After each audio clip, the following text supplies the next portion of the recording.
Unajua mimi nimezaliwa kule Usukumani. Kule Usukumani tumefundishwa mila moja.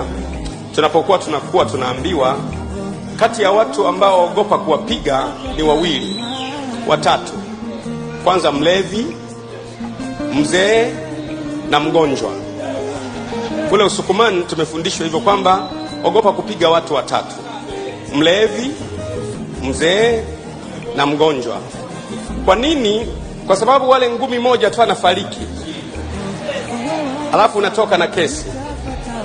Sasa kule tumefundishwa kuogopa zaidi. Ukimwona ana vyote, ukiona sasa ni mzee na ni mlevi na ni mgonjwa, tumefundishwa ukimwona mkimbie mbali. Kwa hiyo na mimi nashika mila ya wazee wangu, sitaivuka leo kwa jina la Yesu. Na hilo ndilo neno la Bwana. Wewe unanijua sasa hivi kwa miaka mingi, wengine miaka 20. Mimi nikisema kitu Mungu amesema. Na ndio maana hata wengine wanaweza wakasema ikatulia, wengine wakaongea ikatulia, ila mimi nikisema dunia inatikisika.